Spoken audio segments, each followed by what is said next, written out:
Hello, good morning, Ian. Hello, Alex. Good to see you again. Good to see you.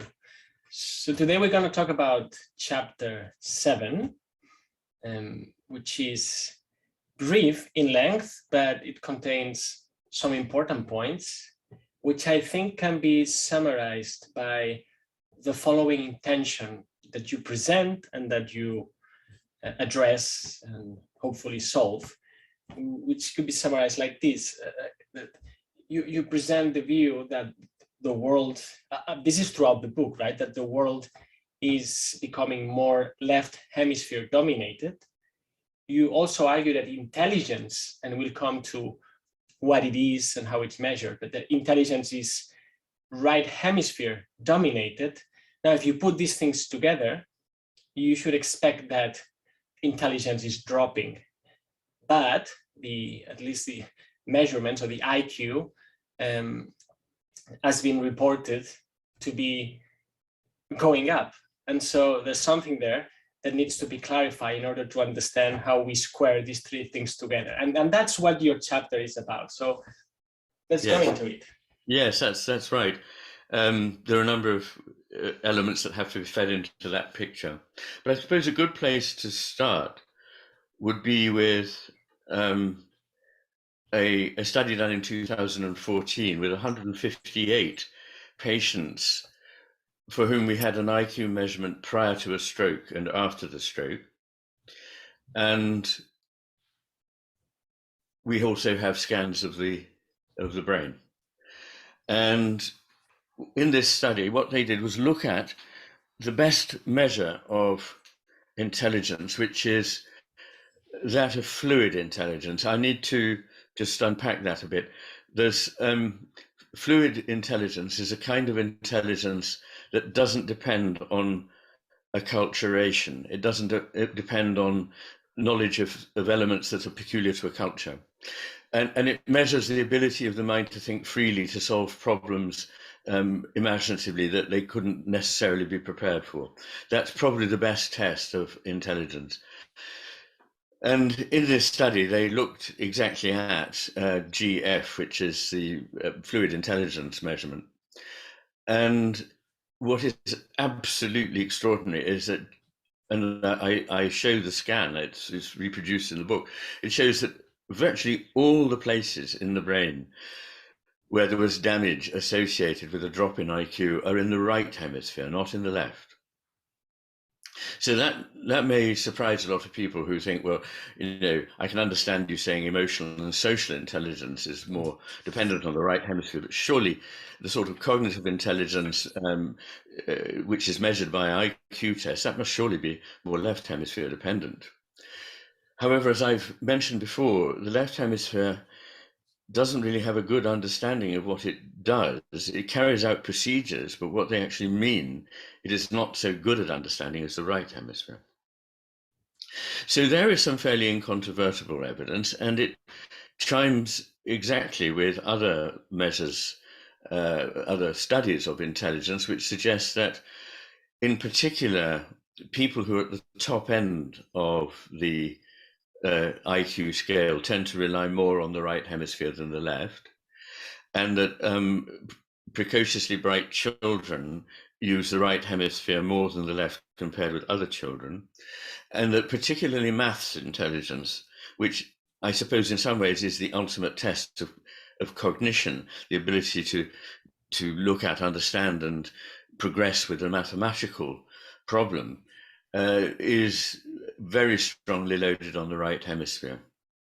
And I think that's a very important point to mention, because people think that maths might be a sort of left hemisphere thing, but it's only the routine slog that's in the left hemisphere. It's only the ability to follow a procedure which you learnt at school, how you multiply, but actually being able to understand the shapes, the forms that lead you to predict the next item in a sequence, or to understand a form of mathematics that involves seeing a whole, seeing a gestalt, rather than just working away on a detail. All of that is much more dependent on the right hemisphere. And it's a controversial area, which is why I don't spend an enormous amount of time on it. I think one has to accept that it's casuistry to say that we don't know what intelligence is. In life, we all know perfectly well people we can see are extremely intelligent and others who are not. And I quote, I think, a rather good a definition of intelligence that was published by Linda Gottfriedson and another 50-odd scientists. And effectively, it's not being able to carry out routine procedures. It is precisely the ability to see your way through problems, seeing what is specific to this question. Well, I already have some questions or need for clarification there, and we'll go slowly. Can we talk a bit more about mathematics and problem solving with respect to intelligence, in terms of how we would, or how you would prefer to define intelligence? Because again, there are many things into it, you know, manipulating information also has to do with verbal representation and many other things that also would have to do with abstraction. So I used to think that intelligence, when understood through mathematical intelligence, has more to do with rule following and kind of being able to detach oneself from the concrete and go into that realm where, you know, in a way you're living the real world beneath or below. But that doesn't sound like the intelligence you're talking about. It sounds something more creative and less, again, rule following. So what is intelligence and what would not count as intelligence?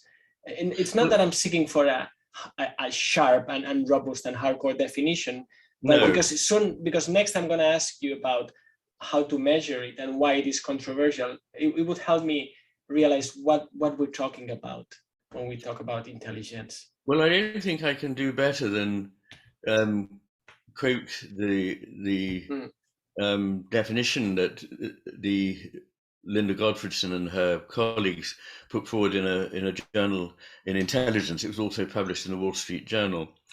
And it goes like this: intelligence is a very general mental capacity, which among other things involves the ability to reason, plan, solve problems, think abstractly, comprehend complex ideas, learn quickly, and learn from experience. It's not merely book learning, a narrow academic skill, or test-taking smarts. Rather, it reflects a broader and deeper capability for comprehending our surroundings, catching on, making sense of things, or figuring out what to do. And this seems to me a fair description, and it's closely mapped by what was called the general intelligence factor G.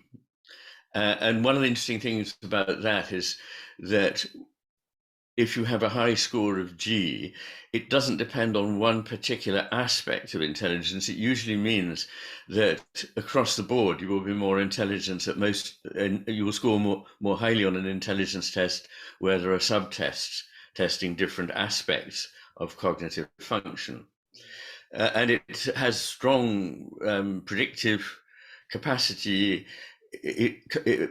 G measured in childhood correlates with G measured in age. It predicts longevity, earning power, and social distinction. So all these things are bound up with this idea of fluid intelligence.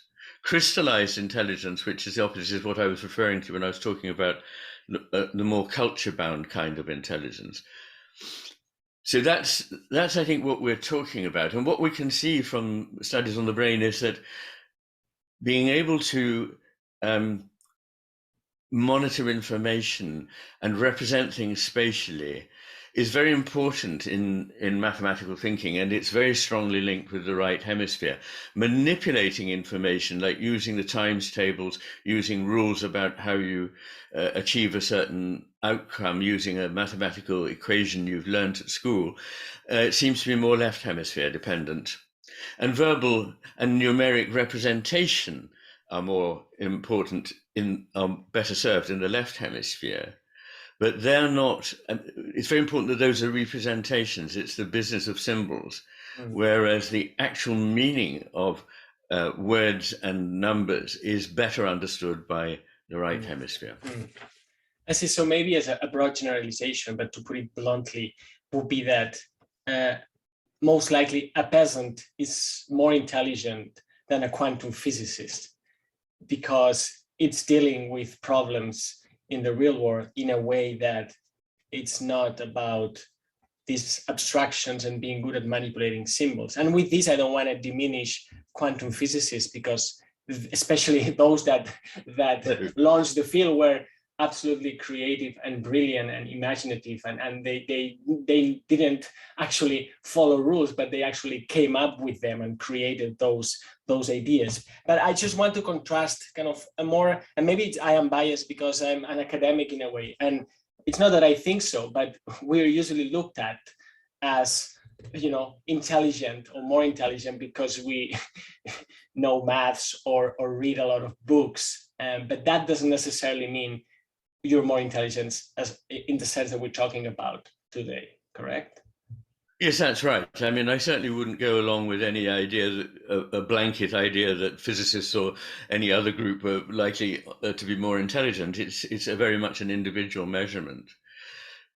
It actually correlates very strongly with two other physiological measures, which is remarkable. But the first is simple reaction time.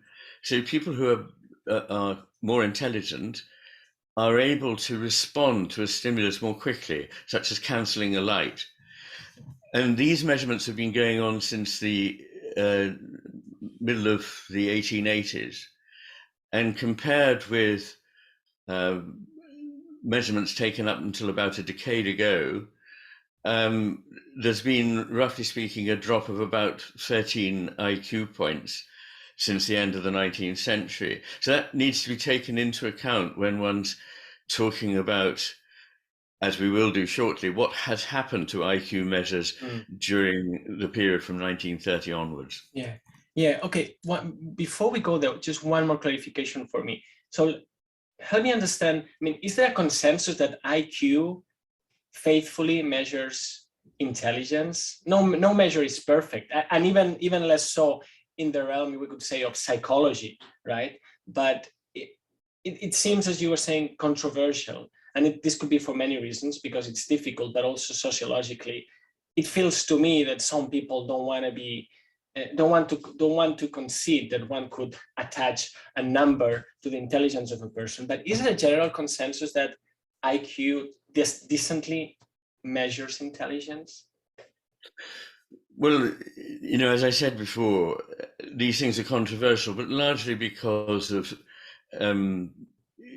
socio-political concerns. But I think there is a general acceptance in the field of intelligence research that the factor G, which is measured by IQ, is central to intelligence.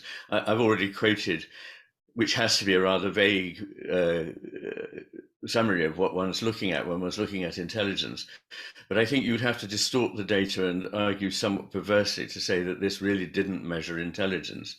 Of course, there are different aspects to intelligence, and last week we talked a great deal about social and emotional intelligence and its importance. So it doesn't measure that, but nonetheless, there is something that is what most people mean when they talk about intelligence, which can be measured and is measured by measuring G through, for example, IQ tests. Yeah. Okay, and from that is when we can start talking about the Flynn effect and the apparent paradox that you claim that may be actually declining, right? Should we talk about that now? Yes, let's. Yes. Okay. So, shall I? Yes. Talk a bit about the Flynn effect. Yes, James Flynn, who was in fact a New Zealand intelligence researcher, in the 1980s noticed that there'd been a sort of trend since about the 1930s for IQ in Western countries to be rising significantly by something in the order of 3 points per decade. And that was for a while confirmed.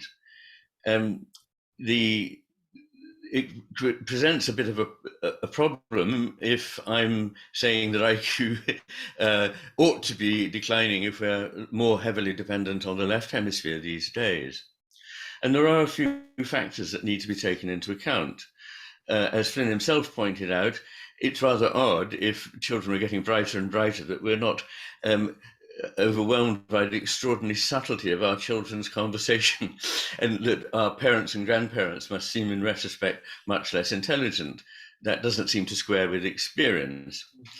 And there are a number of factors that have gone into the so-called Flynn effect, which was this noticeable rise in IQ between the 1930s and the 1990s. Since the 1990s, something else has happened, and we'll come on to that. And what it seems to be is a number of factors, largely to do with environmental factors, such as better nutrition, more years spent in school, and very importantly, teaching to the test. When I was growing up, none of our teaching was centered on how to succeed in an IQ test, but now I know that children are in fact drilled in what to do in an IQ test. So up to a point that can improve scores. That seems to have been what happened, but it may not mean that overall intelligence is increasing. It may be that responding to IQ tests has become easier for some sectors of the population. And here there's a very interesting point to make, which is the gains seem to have been always in the lower regions of the IQ distribution.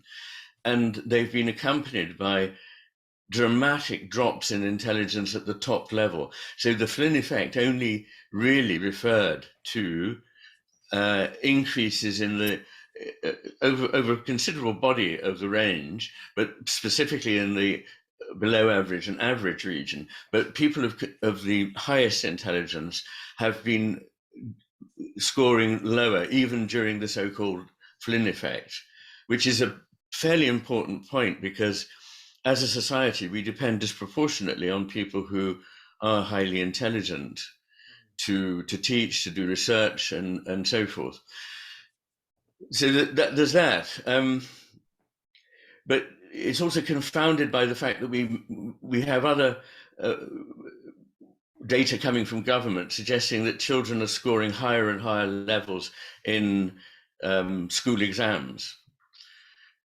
However, there's evidence that there's been fairly steep grade inflation, and that despite this, in the year 2000, the Engineering Council in London called a conference to investigate what on earth had happened since the 1980s, that the graduates, sorry, not the graduates, but the school leavers who were coming to them were much less skillful at mathematics than those who had come in an earlier period. You're saying that there's a distribution of scores, and that it's the distribution that has been morphing in a non-trivial way. It's not that it's shifting leftwards or rightwards, but towards the tail, it's shrinking, and towards the middle or below the median is going up, right? Yeah. So, and you made this very important point about the importance of the tails, which is something that I also share, but it can also be controversial.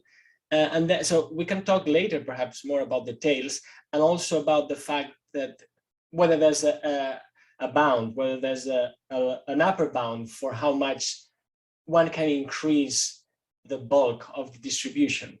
Because at the end of the day, I mean, this is fascinating. We're talking about, as you're saying, cultural and nutritional and other kinds of factors that can mold the intelligence of a civilization or of a society, right? So it's like, knowing that this can happen, we can also start to think how we may want to intervene or correct things. And so I find it very interesting to think in this terms, like there's a distribution and there's something happening here towards the tails and here, and maybe there are bounds and maybe there are ways to push it back.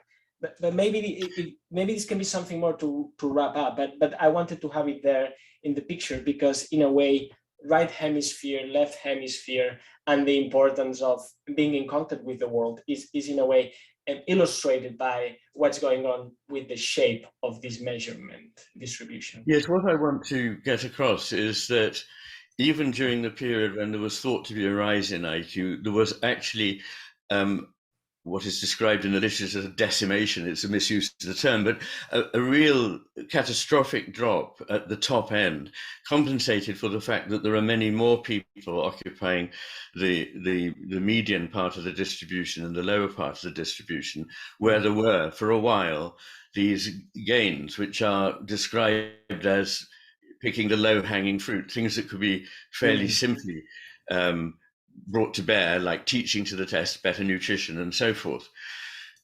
I'd also like to sort of gloss this business of, you mentioned some people not sure whether IQ testing is the way to test intelligence. But of course, there are people who simply are very, very determined not to accept that there can be intelligence differences between individuals. That's a dogma, and they're welcome to it. But there's plenty of evidence that there are other measures other than IQ that also measure intelligence. And some of these are the Piagetian tests of educational stages. And in the book, I quote evidence that some of these tests have really declined very sharply. So there's a Piagetian test called volume and heaviness. And what this means is that children at 11 to 12 years old are asked to estimate what volume of water will be pushed aside when you put a block into water. And the key thing here is that what is displaced is proportional to the volume of the block, not to its weight. Its weight has nothing to do with the water that will be displaced. It's only the volume. And in 1975 to 6, 54% of boys and 27% of girls were able to do this. And by 2003 to 4, the differential between the sexes had completely disappeared, but the success rate for both was now 17%. So down from 54 to 17% for boys, down from 27% to 17% for girls. And this is part of what authors describe as a general deterioration in the performance of boys, which is multifactorial, I'm sure. And I don't really want to speculate on the causes, because it's not particularly relevant to what we're interested in, which is the contributions of the right and the left hemispheres. So let me ask you about that again with respect to the tails of the distribution. I'm surprised that, from what you're saying, I'm surprised to see that there's been such a rapid shrinking of the tails. So why is it so fast, and what's going on there? I mean, I can understand, like, when we're talking about the other side of the distribution, that eating better and education and having basically fulfilling basic needs down in this kind of pyramid, we could think, allows you to express other human faculties with more strength. But what is going on, and why so fast when it comes to the high scores? Because we're talking about decades here, right? We're talking about a few decades. We are talking about a few decades. We are talking about 6 decades, roughly, between the 1930s and the 1990s, during which other measures such as reaction time, which are independent of the IQ model of intelligence, continue to decline, as they have done since the end of the 19th century, and during which Piagetian tests declined very steeply. It's not just the subtests that I mentioned of volume and heaviness. There's also others which showed a very striking decline. So between 1975 and 2006, the scores at the top end for one of the Piagetian tests, which is called the equilibrium and pendulum test, went down, roughly speaking, from 20-something% to 4-something%. So these are confirmatory that even despite what's become famous, this Flynn effect of an increase in intelligence, intelligence has in fact been largely declining. And you may say, well, aren't you aren't you picking and choosing? Well, no, I need to move on now to discuss what's called the reverse Flynn effect. So since the mid-1990s, James Flynn, the same person who described the original Flynn effect, has described the reverse Flynn effect. Since 1990, we have broad evidence across the world from different continents, Europe, from America, from Australia, that intelligence has been declining roughly by 2 to 3 IQ points per decade. Roughly speaking, the amount by which it was said to be increasing per decade during the so-called positive Flynn effect. So this goes with a picture of an overall trend in which there can be moments at which we observe phenomena that appear to go in the opposite direction. For example, global warming. Without any doubt, there is a general trend of warming, but there can be years within that period in which there is abnormally cold weather. And so if you look at a certain period during a general decline, you may see an uptick for a while, but eventually the overall decline will become obvious, whatever measurements you use. And one rather nice thing is that, very useful for researchers, is that conscripts joining the army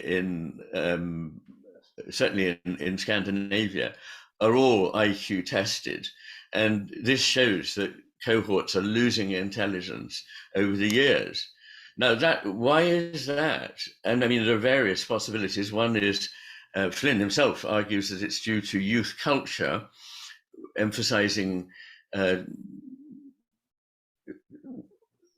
reliance on internet games and so forth at the expense of real world play, reading books, conversation, wider cultural stimulation.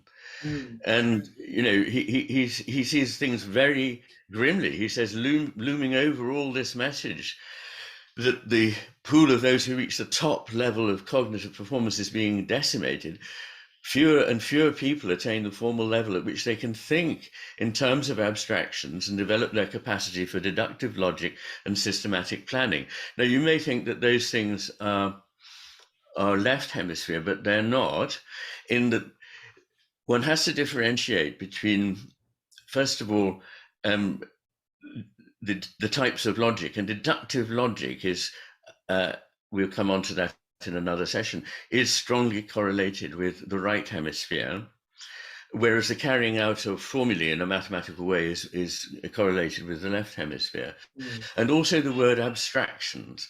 We may think, well, surely abstractions is what the left hemisphere is good at, but what the left hemisphere is good at is a disembodied general idea drawn from many specific concrete individual instances.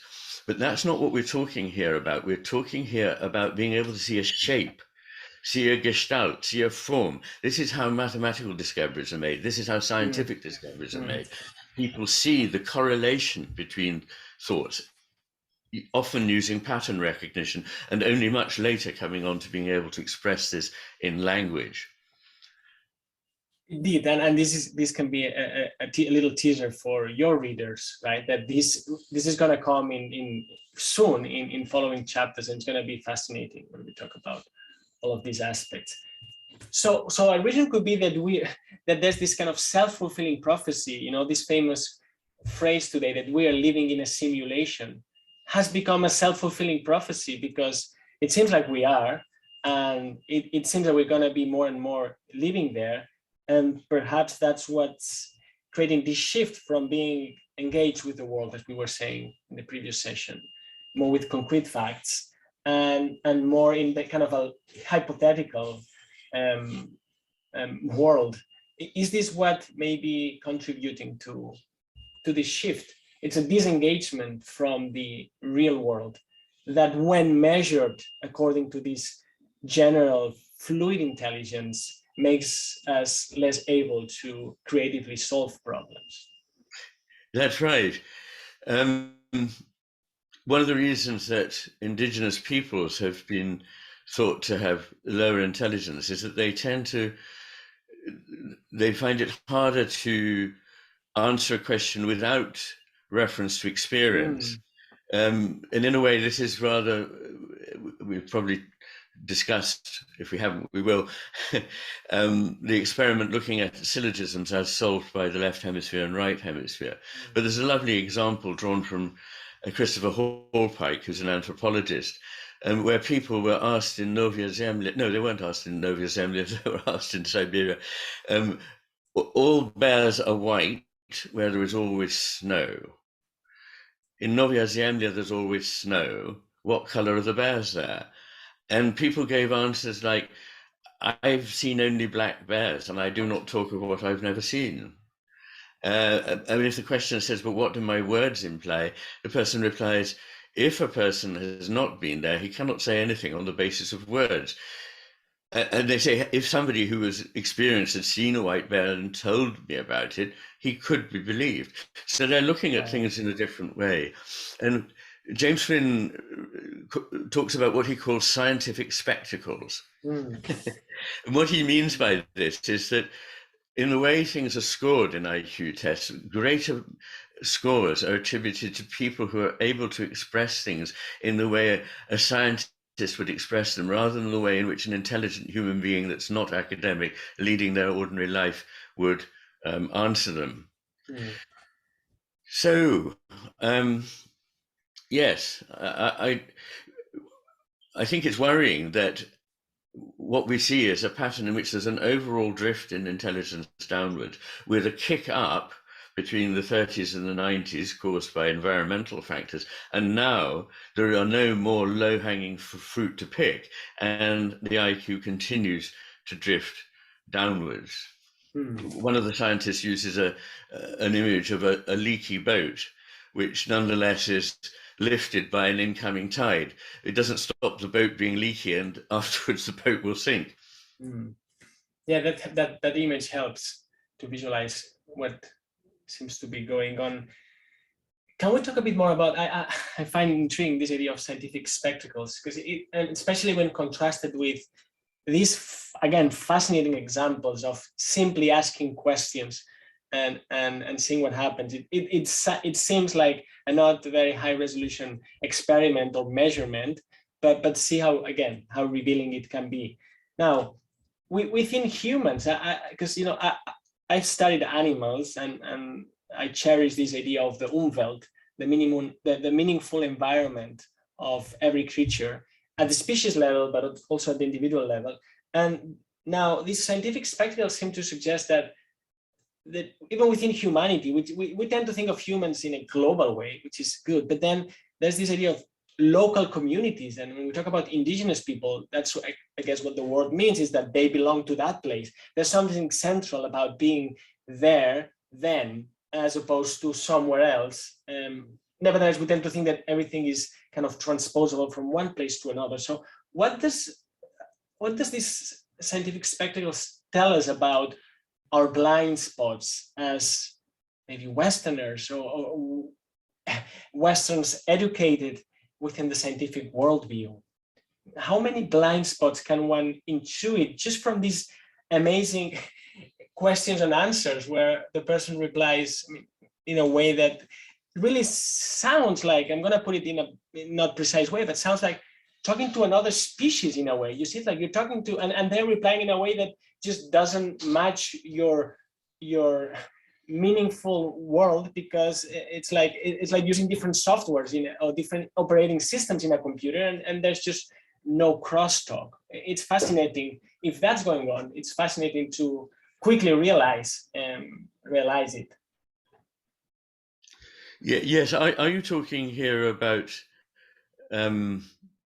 what I was mentioning, that when you go to a completely different society that thinks differently, it may not be less intelligent, but it will score lower on an IQ test, because there is a way in which scores are determined, which is to do with what Flynn means by the scientific spectacle. So, for example, a question like, what does a pound and a yard have in, what do they have in common?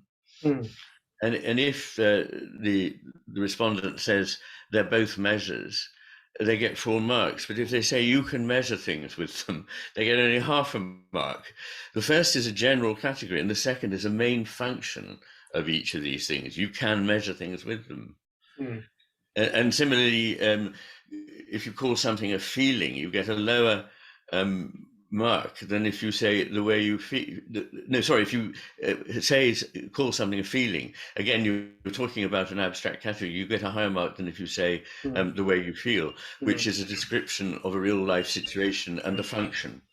So in a way, there is a bias built into the measurement of intelligence, which is that it prizes particularly a certain way of thinking, which largely modern education worldwide is fostering.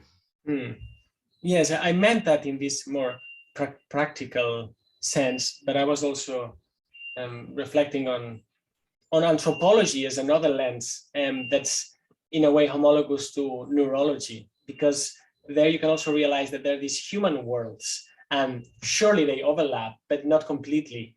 And well, that's totally revealing, because it's like you take off your spectacles for a moment, and it seems hard to make sense why these other humans again are thinking the way they are thinking.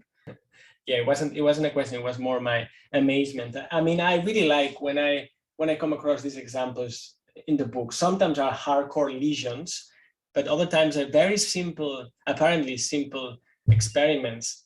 You know, one or two things that I just wanted to measure that we haven't yet covered.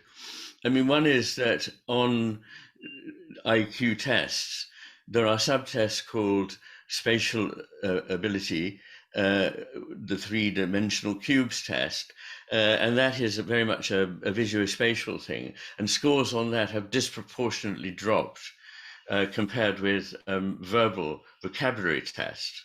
And since vocabulary is a left hemisphere test, it has declined much less sharply than the scores on a right hemisphere test, such as the three-dimensional cubes test. I just thought it's worth mentioning that when filling out this idea, that seems to me fairly clear that through the emphasis on left hemisphere ways of thinking, the most damaged areas are the right hemisphere. And that would square with the fact that there's a drop at the top end of the range, because we know from children, from adults, that people are at the very high end of IQ much more rely on the right hemisphere than people lower down in the distribution. So as we were discussing about the ways to measure intelligence and the kinds of intelligence there was this other question popping in my mind, which would be like, yes, all that's very, very good, but I've also heard that there are these theories. I don't know if there's even theories. Well, yeah, the theory of multiple intelligence, and so that one can make a list, and sometimes there are 12 kinds, or 9 kinds, or 7 kinds. And yes. Is this an attempt to cover other aspects of intelligence that don't lend themselves to these more formal or dominant ways of measuring it? Is this adding more colors to the palette, to the picture? Or have we covered this already when we were talking about emotional, social, and today cognitive intelligence? I think that's right, that we have more or less covered them. I think it was Howard Gardner who made well known his theory of multiple intelligences, and I think he recognized 9 or so. What these boil down to, in a way, can be summed up as either emotional and social intelligence or cognitive intelligence. You could say embodied intelligence, but we talked a lot about that when we were talking about emotional and social intelligence, because this is the intelligence of our bodies, of the promptings of the unconscious mind, of our intuitions and emotions. So in essence, those cover the field. One thing that disturbs me is that there is a doctrinaire resistance to the idea of the intelligence we've talked about today. However you measure it, whatever you say about it, it's not good enough to dismiss it. It's extremely important. And as I say, it's very robust. It's something that has been, I can't remember the name of the researcher at King's, who says this is one of the most robust findings in the whole of psychology, with a a high degree of replicability. So I sometimes talk with people who say, oh, well, intelligence, we don't know what that means. Yes, we can't actually narrow it down to a certain set of phrases, but we all know it when we meet it. I don't think there's a single person who doesn't know what's meant. And I start off by quoting, I think it's Sir Peter Medawar, who was talking to a psychologist who said that intelligence doesn't mean anything. And so he said, I think you're very unintelligent. And the person became extremely cross. And he asked him, how is it that this concept of intelligence still seems so important to you? Yeah. Frankly, it is very, very important. It's very important for society. And I worry about this drop in the very topmost part of the distribution.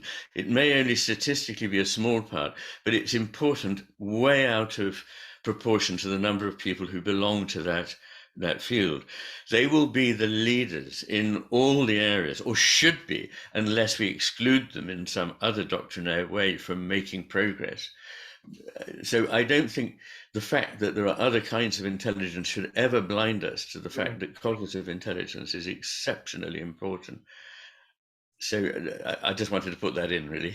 Yes, the affirmation, I see. So the affirmation of other types doesn't imply that we should negate another one, which is very crucial. Yes, I was just worried to leave out, for instance, a dancer.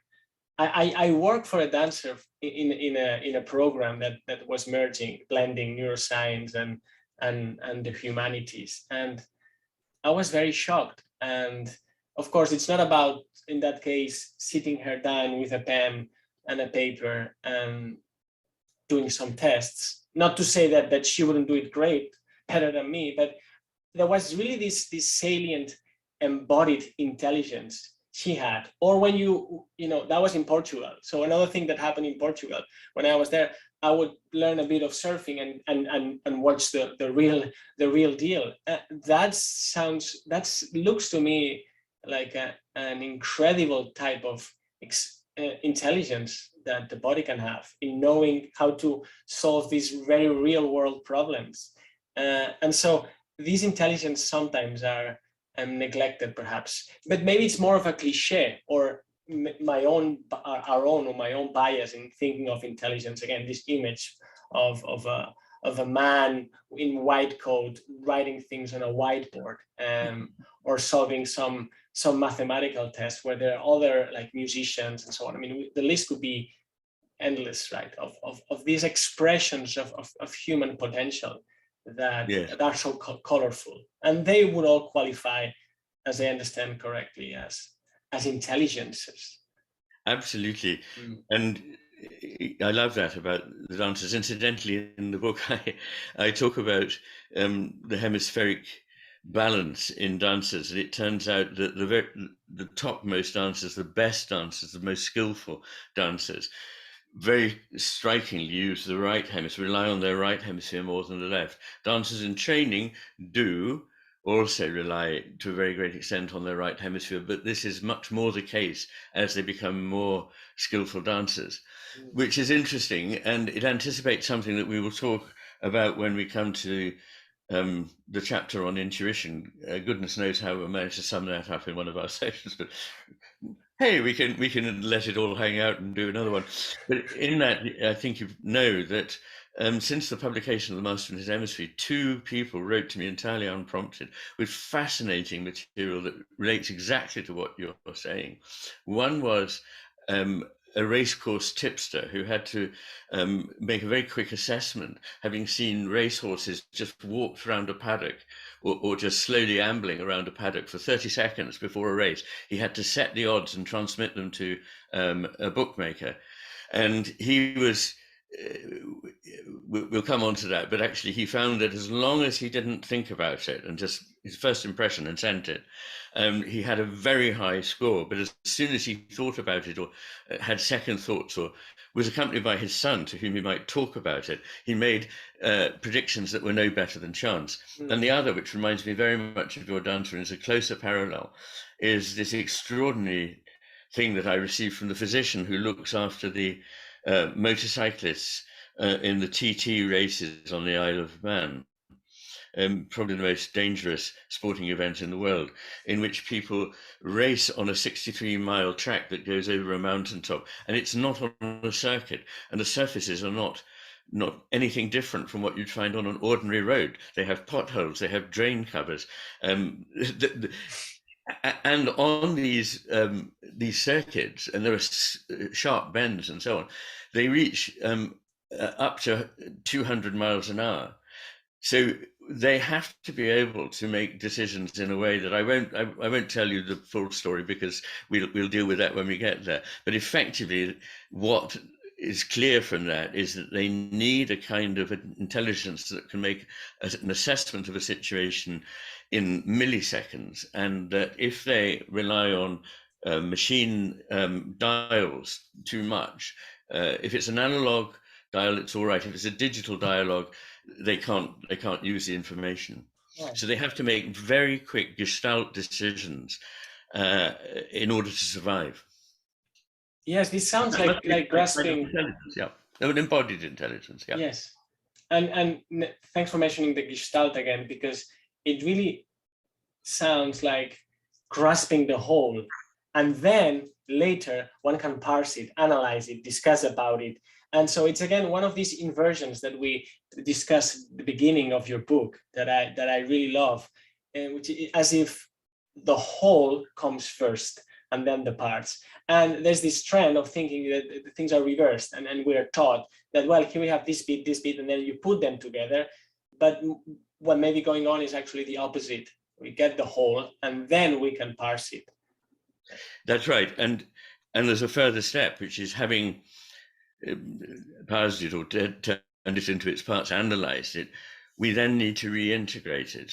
And quite simply, in much of the way in which we're taught in the West, we think we've understood things when we've got to that intermediary phase where we've taken it apart. Yeah. It's like you've cut it all up into pieces, you've got it on the laboratory table, and you say, well, I don't know what all this stuff adds up to, but we've got the parts here. But you can then work out lots of interesting things to do with the parts, but you must take the further step back into reality, where all this information is not in the forefront of your consciousness, but is sophisticating your understanding of the whole. This is what I call the right to left to right progression. And it's a literal temporal progression. So Elkin and Goldberg researched this at great length, that first of all, experience in the immediacy of its unknownness is taken in by the receptive right hemisphere. And then when the brain thinks it understands what it is, it categorizes it in the left hemisphere and takes it apart. But then we have to take all that information back and make it whole again. What worries me is that we stop at that intermediate phase. It would be rather like having a lot of experience of life and making some digital formulas about it that you think a computer could work on, and they would give you interesting information about the situation, a social situation perhaps, or a complex situation of a personal kind or of a societal kind. And just feeding the data into the computer and thinking the printout tells you the answer. The printout is only something that an intelligent human being can understand, taking it back into the context out of which the original questions came. Yes, I think it was Henri Bergson who wrote, after having cut your cloth, one must sew it back. And your book, The Matter with Things, is an embodiment of that effort, actually. So not only are you talking about that, but that's what it is. That's how I look at it. It's this starting with a whole, then going into all of these parts and details, but then the huge effort to synthesize the thing again into a whole. Well, yes, thank you. I hadn't really thought of it like that, but it's certainly true. That's it. I'm interested in the big picture, but there's an enormous amount of analytic detail. Yeah, lovely. Good. Thanks very much, Alex. Thank you.